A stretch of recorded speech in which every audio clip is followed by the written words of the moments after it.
Vamos abrir em Romanos capítulo 5, nós comentamos sobre isso domingo passado, falando sobre os frutos da justificação. Quais são os benefícios dessa justificação que Deus nos propôs em Cristo. E o texto vai nos falar sobre isso, os benefícios de uma vida justificada em Cristo Jesus. Bom, então vamos abrir as nossas Bíblias no capítulo 5. Justificados, pois, mediante a fé, temos paz com Deus, por meio de nosso Senhor Jesus Cristo, por intermédio de quem obtivemos igualmente acesso pela fé a esta graça, na qual estamos firmes, e gloriamo-nos na esperança da glória de Deus. E não somente isto, mas também nos gloriamos nas próprias tribulações, sabendo que a tribulação produz perseverança, e a perseverança, experiência, e a experiência, esperança. Ora, a esperança não confunde, porque o amor de Deus é derramado em nosso coração pelo Espírito Santo que nos foi outorgado. Porque Cristo, quando nós ainda éramos fracos, morreu a seu tempo pelos ímpios. Dificilmente alguém morreria por um justo, mas poderá ser que pelo bom alguém se anime a morrer. Mas Deus prova o seu próprio amor para conosco, pelo fato de ter Cristo morrido por nós, sendo nós ainda pecadores. Pai, nós oramos por nossas crianças, quando elas estiverem agora, estejam ali sendo ensinadas na Tua Palavra, nas respectivas salas. Oramos em especial pela Luíse, a filha da Denise, que está ali no hospital, acometida de uma virose e uma desidratação. Que o Senhor possa curá-la, restaurar a sua vida, a sua saúde, e que amanhã ela receba a alta médica, para a alegria do Eliabe, para a alegria da Denise. Que o Senhor conforte o coração desta família. Oramos pelo seu Polique, que mora aqui próximo, esposo da irmã Disse, invocamos o teu nome e clamamos pela cura deste Senhor. Oramos por um milagre. Oramos para que o Senhor mova as águas ali junto ao Unicamp, ao departamento de oncologia, para que uma porta seja aberta a seu favor.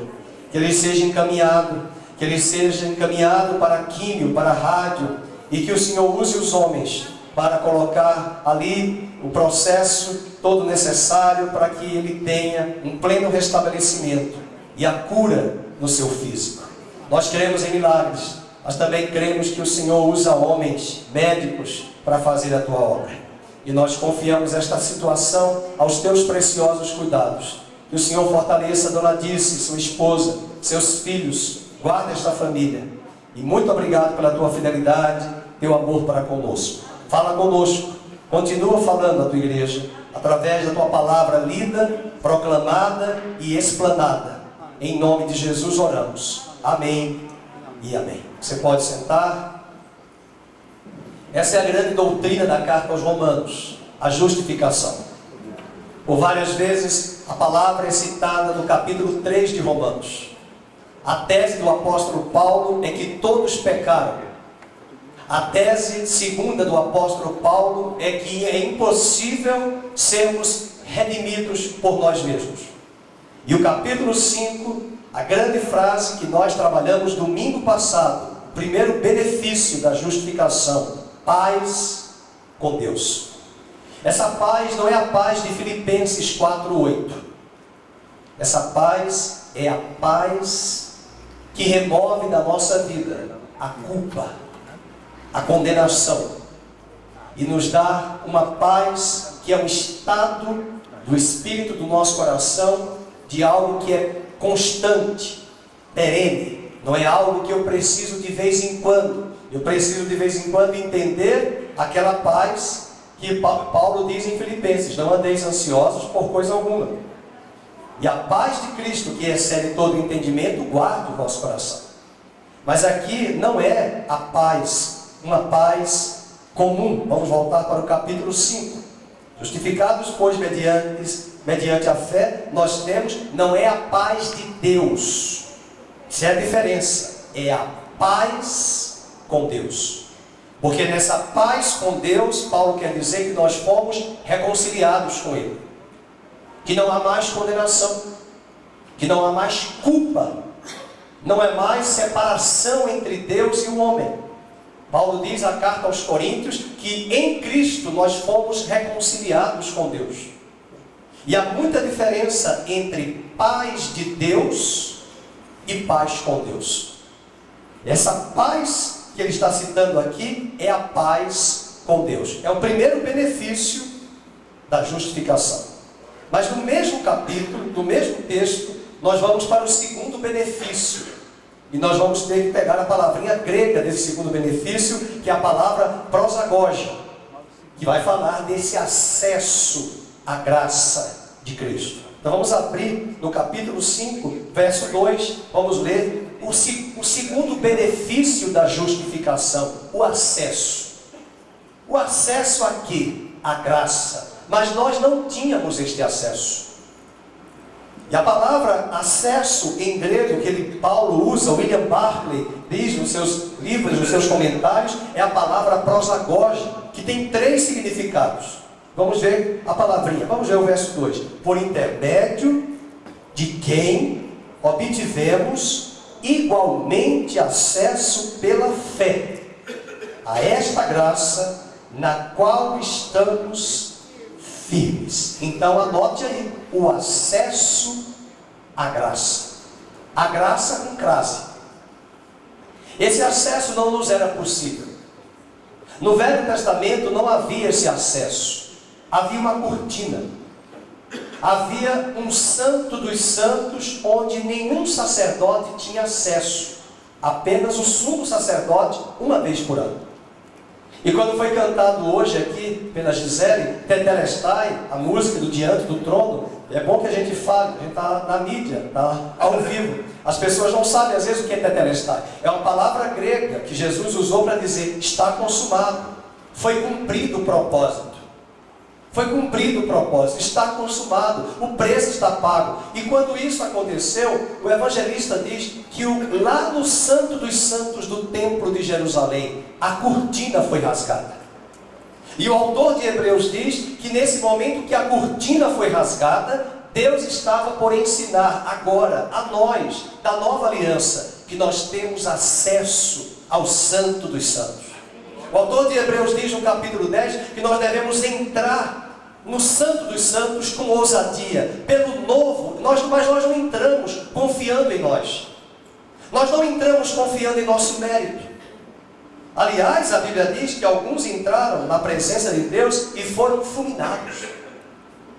Não se entra na presença de Deus de qualquer forma. A nossa presença é aceita por causa do sangue de Cristo. E quando nós fomos justificados com Cristo e temos paz com Deus, segundo benefício, acesso à graça. Queridos, eu comentei domingo passado, não vou fazer esse comentário. Aliás, é um comentário difícil até de falar. E por respeito até a quem nos ouve também nos assiste. Mas é importante lembrar e entender que muitas pessoas buscam em vários lugares essa paz com Deus, esse acesso a Deus. E eu não sei se você consegue dimensionar quantas receitas existem por aí afora, que as pessoas dizem e dão aos homens, para você, para eles terem paz com Deus. Existem práticas ocultistas, existem receitas imediatas, prontas, que são feitas a entidades, oferendas consagradas, no sentido de buscar, através desses meios, a paz. Desses meios, um acesso ao poder divino, que possa imputar a essas pessoas uma bênção. Mas a Bíblia diz que nós temos paz com Deus através da justificação, desse ato forense, judicial, divino, que Deus fez na cruz em Cristo por nós. Temos paz com Deus. Mas além disso, temos acesso à graça. William Barclay usa 3 situações para explicar essa palavra grega, prosagogia, que quer dizer, em primeiro lugar, acesso significa introduzir alguém diante de uma realeza.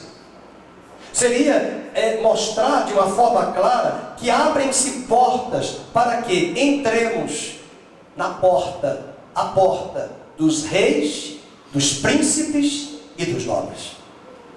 O palácio que nós somos admitidos, diz William Barclay, é o céu. O portão de entrada, diz William Barclay, é Cristo. E o único passaporte para termos acesso é a nossa fé em Cristo Jesus. O autor de Hebreus diz: entremos com ousadia pelo novo e vivo caminho. Mas a palavra prosagoge também quer dizer acesso, que significa, olha só, a aproximação do adorador a Deus. Lembra muito essa parte inicial do proskeneu, de prostrar-se e beijar, mas é aquela percepção de estar próximo, em contato direto com Deus. E ele diz que William Barclay fala também, traz a ideia de uma pessoa sendo introduzida no santuário de Deus a fim de adorar. O salmista disse: como é bom ver os pardais procurando e voltando para sua casa, mas eu encontrei em tua casa a tua paz, Senhor. Eu encontrei em teus átrios, diz o salmista. O pardal encontrou casa, a andorinha ninho para si. Eu encontrei o quê? Os teus altares em mim. E aonde está este altar? Não está mais em Jerusalém, este altar está aqui. Eu quero dizer hoje, você está nos ouvindo, nos assistindo através dessa mídia, através aqui do culto presencial. Eu e você temos acesso a Deus pela graça. O caminho nos foi aberto pelo sangue de Jesus. Quantas pessoas gostariam de estar aqui, estar hoje diante de uma pessoa famosa, diante de uma celebridade? Quantos protocolos existem para chegar diante dessa autoridade, ou dessa celebridade, desse ator, desse astro hollywoodiano? Agora mesmo, show, havendo ali em São Paulo, o show do Lollapalooza, houve um show especial dos grandes artistas só para empresários. Poucos estiveram ali. Um dia antes do dia oficial começar, foi feito um evento apenas para os mais empoderados, os que têm mais recursos, ou talvez até mesmo os que bancaram o evento. Não foi aberto esse acesso para todos, onde o artista dos mais famosos tiveram a oportunidade de estarem ali junto às pessoas comuns, que também são comuns, iguais a eles. E quantos poderiam dimensionar como eu gostaria de estar junto a esse artista? Eu quero dizer, é privilégio você estar aqui, marcado, lavado pelo sangue de Cristo, e ter acesso direto à graça, ao trono de Deus, pelo novo e vivo caminho que Deus abriu através do sangue de Jesus. Isso é muito importante, meus queridos, é privilégio. Há tantas pessoas que têm privilégios aí, mas não sabe que privilégio é esse de entrar, de você fechar os seus olhos, curvar a sua cabeça, falar no seu quarto, na sua cama, a sós com Deus, e conversar com Ele e ter paz. Isso é privilégio. Eu acho que você deve entender que há pessoas que tomam comprimidos de tarja preta em grande dosagem para ter paz, para tentarem dormir, para tentarem ter um sono tranquilo, mas não conseguem. Isso mostra esse privilégio que nós podemos fechar os nossos olhos. Gosto muito da oração de Jesus quando ele foi orar por Lázaro, um grande amigo seu, irmão de Maria e de Marta.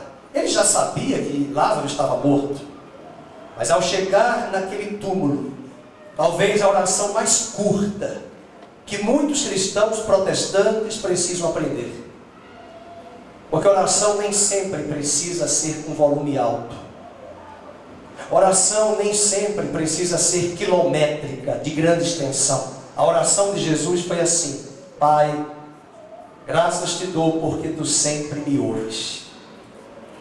graças te dou porque tu sempre me ouves. Mas eu não te peço por mim, eu te peço por esta multidão que está aí. Terminou a oração. Abriu os olhos e disse aos encarregados que estavam ali, os auxiliares: tirem a pedra. Lázaro, vem para fora. E ele ressuscitou. Mas a oração mostra que ele, como homem, ele veio para isso, para como homem, mostrar para nós, homens, que nós temos esse acesso ao Pai, agora, pelo novo e vivo caminho que é Ele. O sangue dele nos possibilitou esse caminho. Mas William Barclay também vai falar dessa mesma palavra, prosagoge, dizendo que significa a chegada a um porto seguro. É aquele navio, é aquele barco que nós tentamos com vários esforços manter o barco seguro, varrido pela tempestade. E os marinheiros impotentes começam a enfrentar o mar revolto diante das ameaças, dos ventos, do temporal, e aquele mar agitado. Tudo que o barco mais quer, a tripulação, é chegar a um porto seguro. E para William Barclay, essa mesma palavra, prosagoge, em grego, nos dá acesso a esse porto seguro. Amém, queridos? Quais são os benefícios da justificação? A paz de Cristo, a paz com Deus, a paz com Deus. Segundo benefício, o acesso à graça. E o terceiro benefício, vamos para o versículo ainda 2 do capítulo 5. No finalzinho do versículo ele diz: e gloriamo-nos, vamos, na esperança da glória de Deus. E gloriamo-nos na esperança da glória de Deus. O que é isso? Se a paz com Deus é algo que tratou em nós o passado da culpa, o acesso à graça é a bênção sobre o presente. Eu tenho acesso. Mas o futuro é aquilo que é glorioso, que ainda está por vir. E eu vivo com essa grande expectativa. E por causa dessa expectativa, eu me alegro pelas lutas. Eu quero ver se eu escuto amém aqui hoje. Eu me alegro pelas tribulações.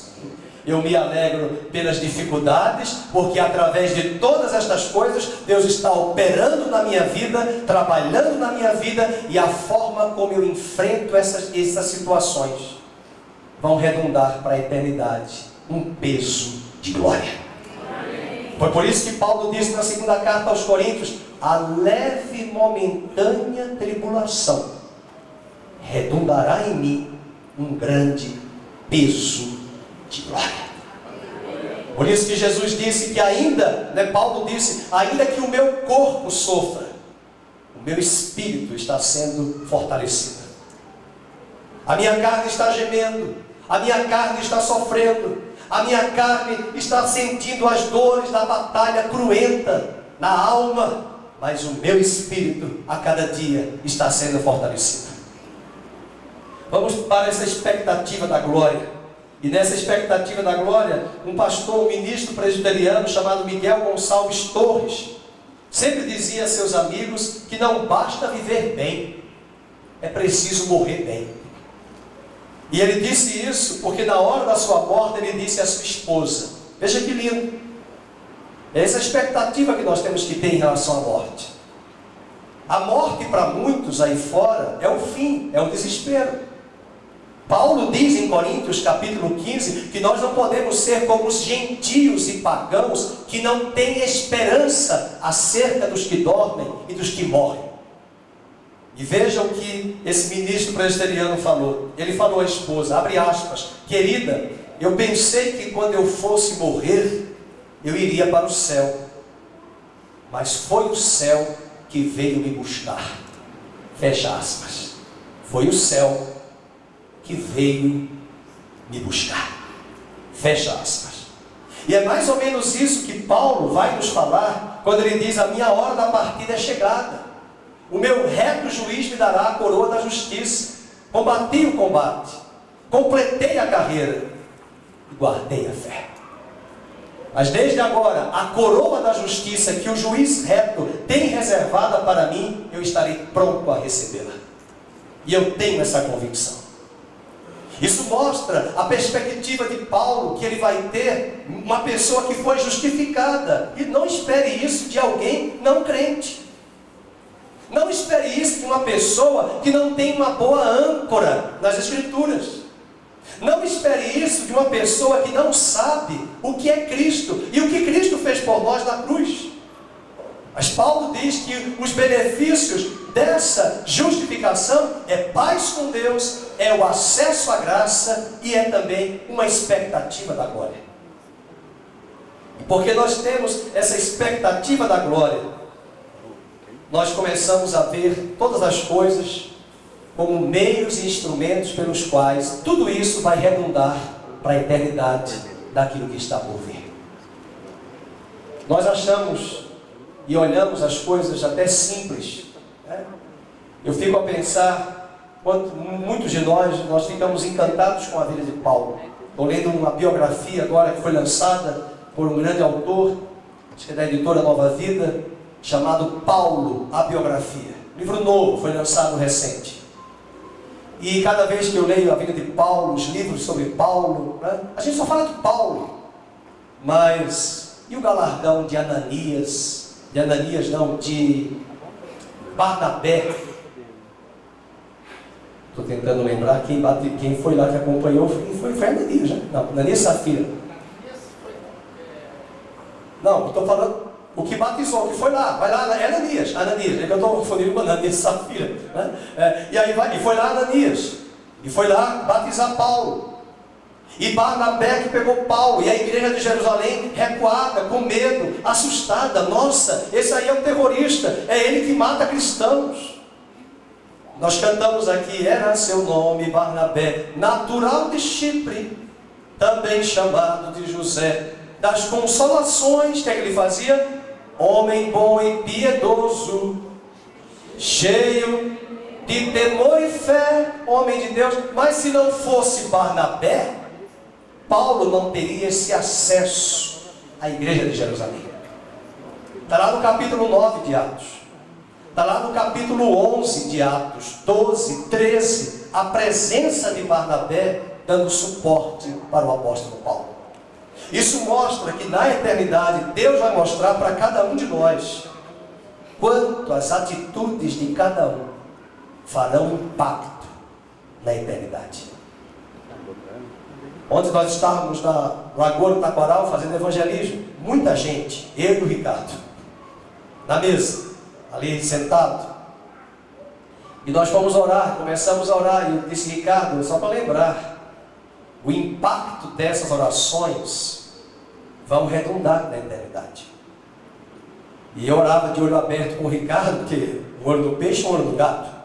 Estava ali todo mundo olhando, né? Mas dois homens ali tem que ter cuidado, porque hoje nós temos que pedir perdão às pessoas, né? Porque essa moda aí, essa tendência. E nós estávamos ali, e as pessoas passavam, os transeuntes da lagoa. E elas não sabiam que nós estávamos orando por elas.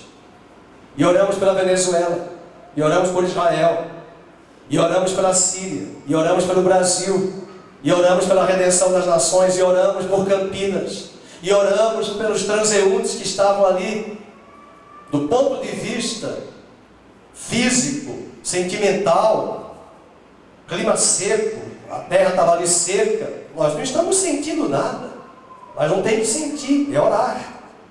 E essas orações são recebidas diante de Deus. E nós oramos, Senhor, dá livramento de morte, dá livramento, entra no hospital, cura, intervém agora, livra essa pessoa de suicídio, de morte. Nós não sabemos, mas na eternidade haverá a demonstração do impacto destas orações, do impacto de uma oferta, do impacto de uma visita, de um impacto de uma atitude nossa que fizemos para com alguém. Até Jesus disse que até um copo de água que alguém dá a um profeta receberá galardão de profeta. Nós achamos que o grande ministério é esse, que está na frente. Mas há muitos ministérios na igreja.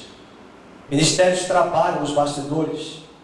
Qual é a expectativa da glória? Vocês lembram da história daquela personagem do livro de Atos, capítulo 8, a costureira que morreu, e os irmãos começaram a chorar, e Pedro estava em Jope, chamaram Pedro, e ele orou.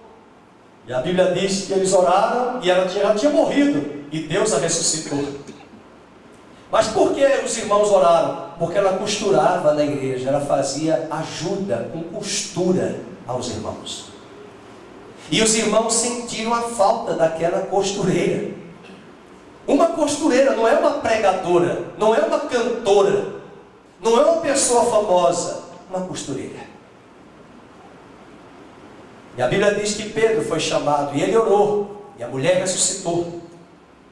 Isso mostra quanto pequenas coisas podem redundar impacto na eternidade por atitudes nossas. Que Deus nos dê essa graça de termos esse viver a vida cristã com expectativa, não reclamando, não murmurando, mas olhando aquilo que vai redundar na eternidade. O seu dízimo que você entrega, a oferta, uma oração, uma atenção que você dá a alguém pelo WhatsApp, por um telefonema, uma carta, que hoje a gente não manda mais carta, é e-mail. Eu gostava de passar cartões de Natal, eu fui da época de passar cartões, eu ia no correio, comprava vários cartões e mandava para esse Brasil inteiro, para a família. Hoje ninguém faz mais isso. Hoje ninguém nem sabe o que é vender cartão, um ou outro que sabe disso. Te manda e-mail, é o WhatsApp, vai no áudio, mas é o áudio mesmo. Hoje a gente pode fazer oração pelo WhatsApp, não é nada para muitos de nós, mas para aquela pessoa que recebeu aquele telefonema, faz diferença. Você dá um upgrade na pessoa, você levanta aquela pessoa. Mas nós devemos fazer isso sempre pensando na glória, na eternidade, o que vai redundar. Outro benefício da nossa justificação em Cristo, vamos lembrar o primeiro, paz com Deus. Segundo, acesso à graça. Terceiro, expectativa da glória. Quarto, alegria no sofrimento. Ai, pastor, eu não quero isso não.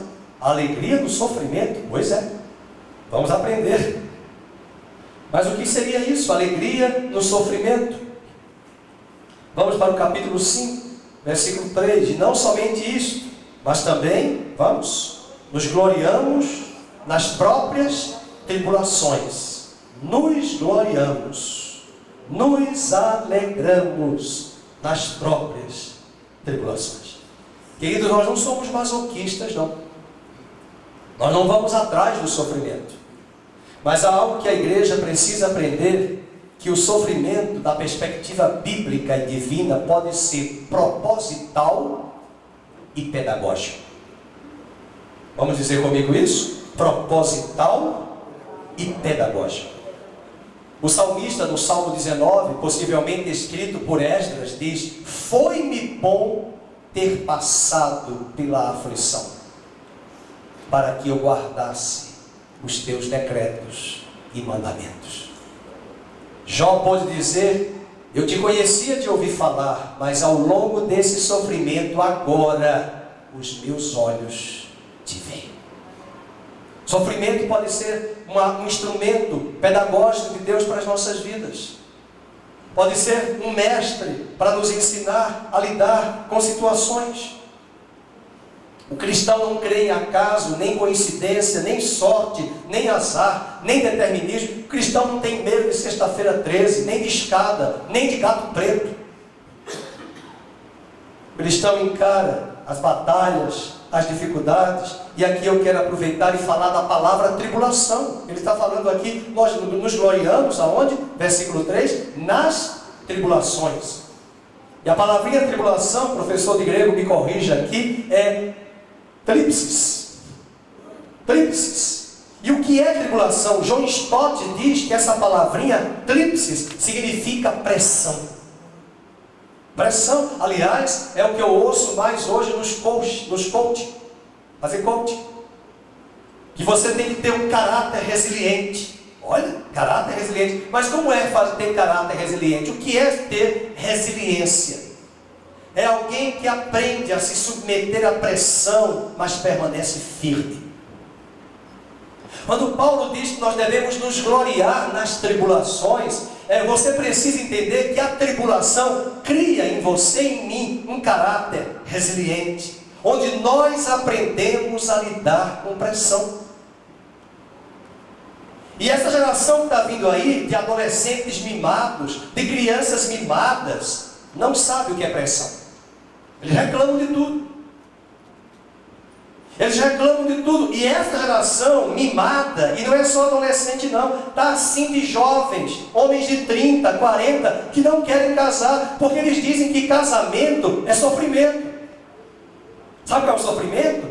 Porque não quer parir Mateus e embalá-lo. Embalá-lo não, e acalentá-lo. Embalar porque não é de embalagem não, é colocar. Estou tentando lembrar a palavra nordestina. Balançar. Quem pariu Mateus, que embarre, né? Que dê lá o balancê para ele. Não, é a sogra, é a mamãe, é o papai. E você vai assumir quando esse bebê? E o casamento com filhos vai me ensinar a sair do meu umbigo, porque eu vou ter que o quê? Porque hoje ninguém lava mais fralda, né? Ninguém só quer pagar a fralda Pampers, ou da Mônica. Mas a maioria aqui foi da época de ver aquela trouxa de panos ali no varal. Com os grampos ali, põe ali, e vai lavando e lava, estende, já secou, já passa, e já põe, às vezes não dá nem tempo de passar. Hoje é tudo lencinho umedecido. Me lembro que era algodão na minha época com hipoglós. Mas os jovens de hoje não querem, eles não querem. Por que casamento é sofrimento para muitos? Porque eu vou ter que abrir mão dos meus Lula-Palousa, para o mundo, né? Eu vou ter que abrir mão dos bailes, dos shows, das festas. Eu vou ter que abrir mão dos sapatos de R$500, das bolsas caras. Mas o 500 do sapato vai ser a parcela do berço. Vai ser a aula do filho, vai ser um futebol, um inglês que ele vai fazer. Eu vou ter que abrir mão, eu vou ter que deixar de fazer aquelas atividades extras. E aí é sofrimento, porque eu não quero abrir mão, porque eu estou mimado. Paulo diz que o cristão maduro, ele se gloria nas tribulações. E esse é o problema de crentes hoje que não sabem enfrentar. Primeiro que não tem nem acesso a Deus, não sabem nem ter acesso. Não tem paz com Deus, porque alguns nasceram de novo. Não olha as adversidades da vida na perspectiva da eternidade. Paulo diz, nós nos gloriamos. A expectativa da glória para o futuro. Mas eu me alegro nas tribulações. Lógico, você que está nos assistindo, eu não estou falando que eu vou me alegrar pela tristeza, pela batalha, pela morte do meu pai, que morreu no dia do meu aniversário. Bom, eu celebrei o aniversário com a minha família, corro, pego o avião de última hora, vai para Maceió, para sepultá-lo. Mas eu ponho na minha cabeça, mas um dia ele iria partir, morreu, mas morreu com Cristo, foi lucro. Ai meu Deus, o que eu vou fazer? Não, a morte não é o fim. E esse é o grande problema da sociedade de hoje. A vida cristã é o enfrentamento de muitas pressões. Quais são as pressões? A palavra klipsis em grego é pressão. Eu me glorio nas pressões. E quais são as pressões? Vamos elencar aí. A pressão do diabo, a pressão do mundo com os valores. O mundo está aí, não é o cosmos, não é o mundo criado, é o mundo dos discursos, das ideologias. Está difícil hoje colocar os nossos filhos na universidade pública, é melhor ir para as privadas, porque está se tornando ali um local de uma verdadeira lavagem cerebral para construir e sedimentar ideologias. Se os nossos filhos não tiverem um crivo muito grande na palavra e ter uma cosmovisão da sociedade contemporânea, fazer uma leitura com senso crítico a partir das escrituras, eles vão ceder. Dependeram de certos lugares de universidade, que Deus guarde os nossos filhos. As escolas hoje, professores não respeitam mais nem a escola confessional que crê numa religião, seja ela católica, reformada, protestante. Não. Os professores se alimentam suas ideologias ao invés de darem seus conteúdos curriculares. Existe uma matriz no MEC chamada PCN. Sabe o que é PCN? Parâmetros curriculares nacionais. De geografia, de história, tem que dar. Não é para estar contando piada. Tem alunos que gostam, o professor é ótimo. Aí eu pergunto, mas por que ele é ótimo, esse professor? Porque ele conta piada, ele fala a nossa língua, mas ele não está sendo pago para falar a sua língua, velho. Ele foi contratado para dar conteúdos. E geralmente adolescente, o melhor professor é o mais carismático. E são os piores muitas vezes. Porque eles são carismáticos, mas não tem conteúdo. Aí conta piada, é engraçadinho, fala a língua do adolescente, aí velho, aí mano. Não, nada de velho e mano. É velho, LH. Não é velho não. Suporte. E essas mãozinhas assim, não vem pra cá não. Sério. E aí, os adolescentes, muitas vezes não tem crítico. Não, mano, esse professor é 10, é caro. E aí essas ideologias vão sendo construídas. Através do carisma, ele fala bem, ele fala bonito, e alguns falam mesmo. Mas é espírito de engano. Paulo diz que a nossa luta é contra sofismas. Sofia, sabedoria. São estruturas de raciocínio que são colocadas, sedimentadas na cabeça, que vêm dos livros didáticos e dos jovens, nas escolas e nas universidades. Eu não sou idiota não, eu tinha uma professora da universidade, ela já morreu, e quando ela falava da psicologia freudiana, deturpou tudo que Freud dizia. Mas chegava na prova e colocava, Freud disse assim, e a professora em sala disse assim. Aí eu tirava a nota que eu queria. Porque um dia ela me chamou, mas você pensa como Freud. Mas aqui, como a senhora, eu concordei com o que a senhora falou, só tem toda a razão, né? Toda a razão em sala de aula, mas está aqui as duas respostas, de Freud e da senhora. Vou mostrar. E eu li o livro, né? Li, não adianta. Eu falei, ela crê assim, tudo bem, ela crê dessa forma, eu respeito. Agora, eu não sou trouxa, eu não sou tonto, eu tenho um senso crítico. Eu não vou aceitar essa sedimentação. E essa palavrinha também, inclusive, abra a sua Bíblia em Atos 14, 22, depois nós voltamos para Romanos, Atos 14, a Bíblia diz que é necessário, para nós entrarmos no reino de Deus, passarmos por muitas tribulações, tríplices. Atos 14, 22. O evangelista Lucas fala isso para nós, narrando o livro, narrando a história. Ele diz no capítulo 14, verso 22. Ele foi ali para Antioquia, Listra, Icônio, e diz o texto, fortalecendo a alma dos discípulos, exortando-os a permanecer firmes na fé. Vamos ler? E mostrando que através de muitas tribulações, nos importa entrar no reino de Deus. Através de muitas, muda a palavra, pressões. Diga aí para a pessoa do seu lado. E aí eu falo para você que nos assiste, pressão. É pelas pressões que nós amadurecemos. Não tenha medo das pressões.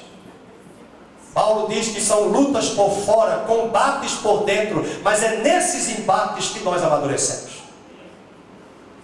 A palavra tribulação em latim vem da palavra tribulo, com o M no final. E tribulo era o local que os romanos chamavam de descavar o trigo. Então eles tinham um pedaço de madeira com um cravo de metal que eles colocavam na madeira para debulhar, para separar o trigo da palha. Eles chamavam de tribulo, que descascava o trigo separando o grão da palha. E ao ser arrastado sobre os cereais, o tribulo separava, olha a pressão, a palha do trigo. E esse é um significado muito importante, porque quando nós passamos por tribulações e nós dependemos da graça de Deus, essa é a oportunidade que Deus nos dá de nos purificar e ajudar a eliminar eliminar da nossa vida a palha. Há muita palha. João Batista disse que quando ele vier, Jesus, ele tem um garfo na mão. Não é um tridente, não. Ele tem o instrumental dele para separar. E eles jogavam, os judeus jogavam ali. Nós vamos ver isso lá em Israel, na viagem, um local. Eles têm um local que eles criaram para dar essa aula, para mostrar o que é uma eira, o que é um lagar. E lá na eira, eles jogavam ali com aqueles na minha cidade chama ciscador, né? Aqueles garfos. Eles jogavam o trigo com a palha e o vento soprava, como tem alguns lugares aqui de Campinas, tem alguns trechos de rodovia, a gente passa o carro, a gente sente o vento fazendo assim. E o vento vinha, e quando eles jogavam, o vento derrubava, o trigo pesado caía, e a palha era levada pelo vento para um lugar mais distante. A tribulação faz isso. Mas também a tribulação, nós nos alegramos no sofrimento. Então o sofrimento pode ser a tribulação, mas a tribulação, o tríplice, produz perseverança. Veja no versículo 3, vamos voltar para Romanos, capítulo 5, verso 3. Romanos 5, 3. Ele diz, e não somente isso, mas também nos gloriamos nas próprias tribulações, sabendo que a tribulação produz o quê? Perseverança. E o que é essa perseverança que Paulo vai falar? A palavra grega é upomone, que significa paciência triunfadora. Trata-se de uma paciência vitoriosa que não se entrega, nem é passiva, mas triunfa alegremente diante das tempestades que ela enfrenta. E upomone, em grego, perseverança, é a paciência diante das circunstâncias adversas. É o espírito que enfrenta as coisas e supera. É o que eu ouço mais hoje nesses coach, para falar de resiliência. Mas a Bíblia já fala isso há muito tempo. É Deus que nos prova, é Deus que nos forja, e Deus está provando a igreja nesses dias para que ela tenha um caráter perseverante, para que ela enfrente a grande tribulação. Aí quando eu falo isso, alguns dizem, não pastor, mas nós vamos ser arrebatados. Vai não, é passado da tribulação. Ou será que nós não já estamos? Eu não sei, calendário de Deus. E hoje, por que muita gente aí, as igrejas estão vazias? As pessoas estão desanimadas. Elas pensam que o que vai sustentar elas, com muito louvor, é muito louvor, é muito louvor, é muita euforia, é muita gritaria, pouca palavra, pouco exame das Escrituras, pouco estudo. Os crentes de hoje são analfabetos de Bíblia. As músicas de hoje, as letras, deixam muito a desejar, é muita repetição, parece mantras, algumas músicas. Meu sogro morreu, eu dava risada porque quando ele via essas músicas muito repetitivas. Ele liga isso aí, logo. Ele não gostava. Ele liga logo. Porque às vezes é muita repetição, pouca letra, pouca Bíblia, pouca reflexão. Lembro do cantor Daniel de Souza, que gravou tantos CDs, que maravilha. É vivo, está jovem ainda, adulto. Mas quantas músicas ele gravou? Todas as músicas. Textos bíblicos de Romanos, de Gálatas, de Coríntios, de Hebreus. Foi um dos poucos cantores que eu pude ver na história aqui do Brasil, ao longo desses 30 anos, que fazia músicas com versículos da Bíblia.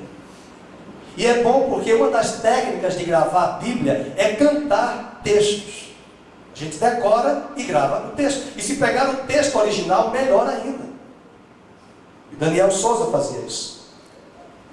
E é por isso que nós não temos na igreja hoje pessoas perseverantes. Elas são muito oscilantes, elas titubeiam diante das tribulações, porque Paulo diz na sua carta em Coríntios, ele fala, eu quero saber se vocês estão firmados na fé.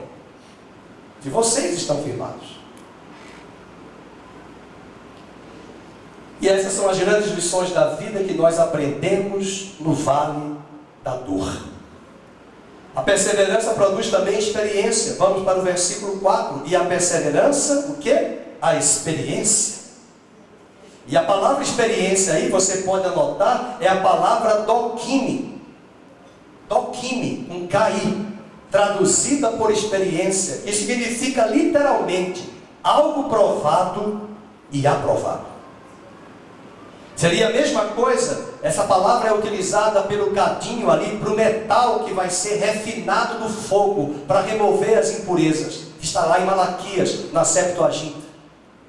O cadinho que vai depurar, o fogo refinador, o metal, a prata e o ouro, vai ser provado e vai sair aprovado.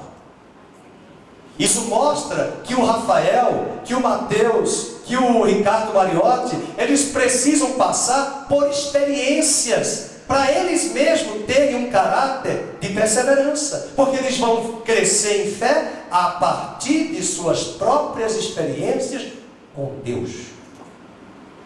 Eu não ouvi um amém.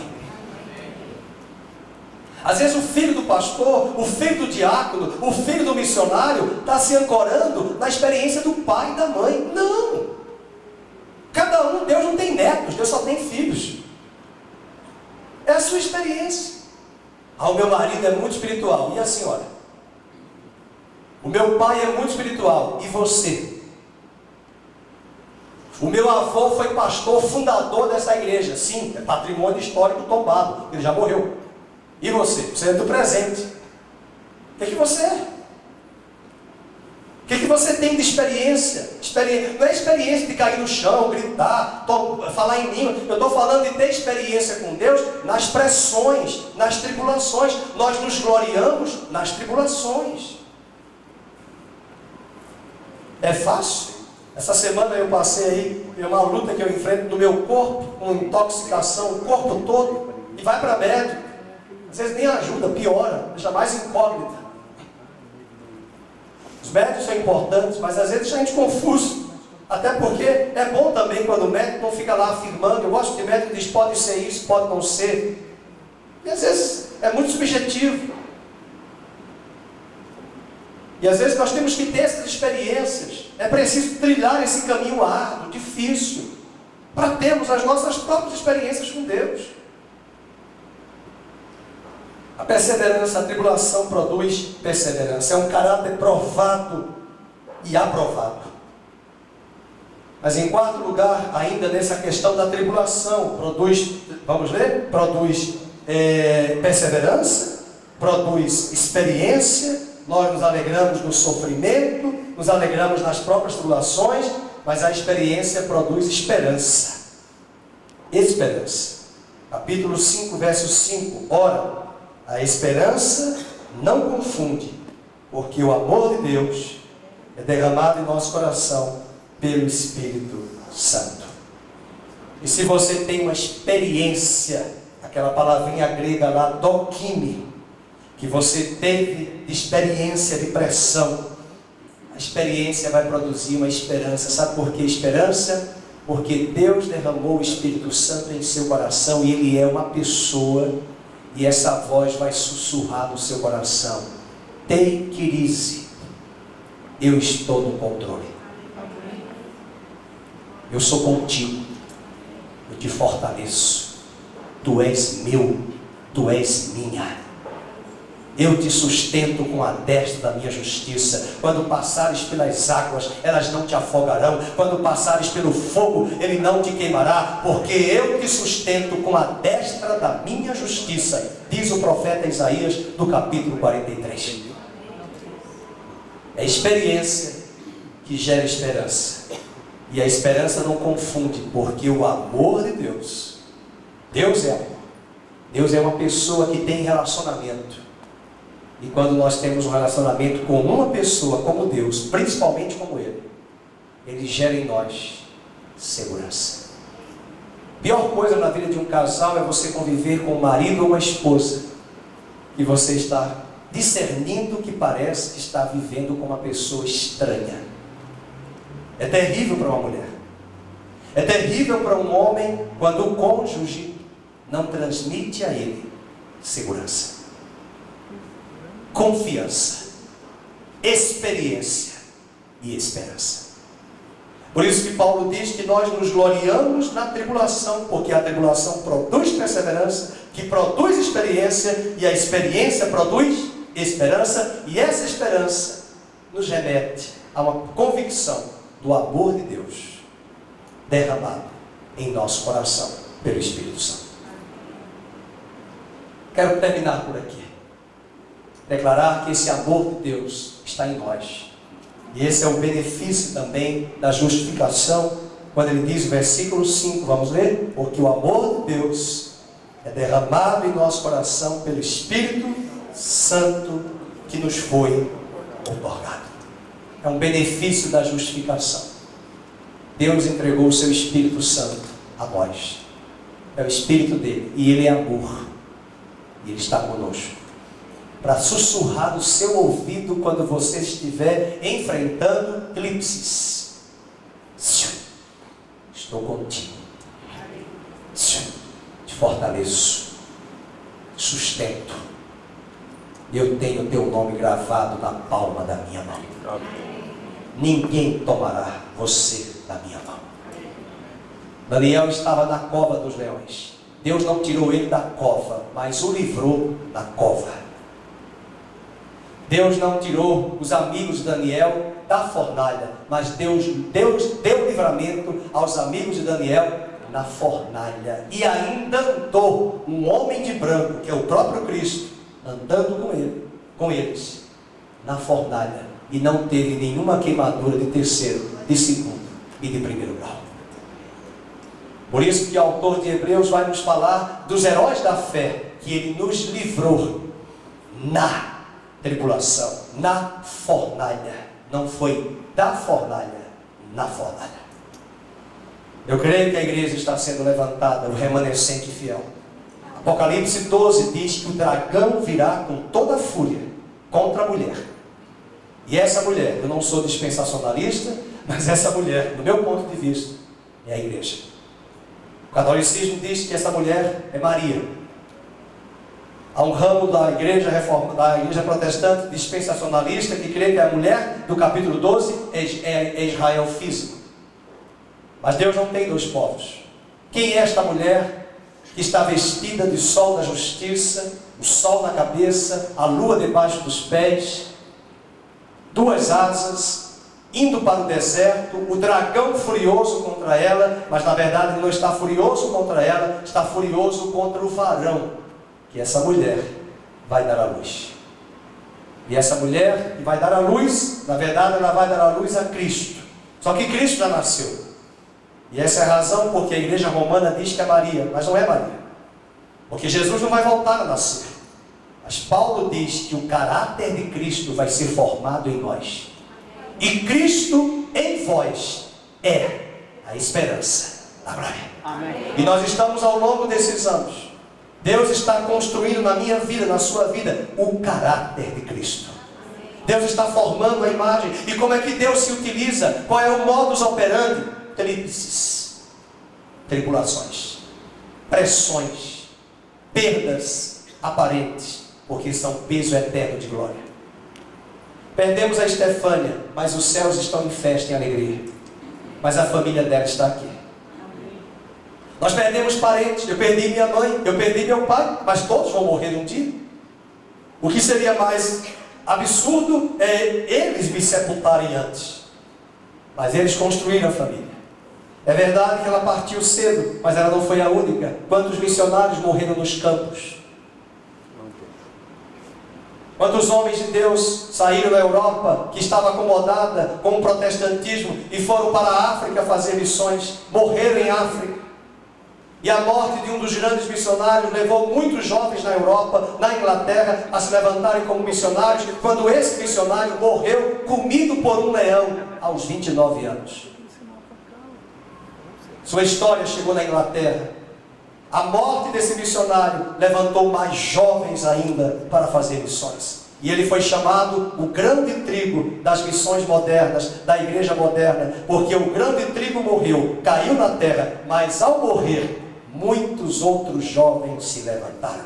Alguém diria, como é que pode Deus ter permitido um jovem de 20 anos servir em missões, aos 29 morrer?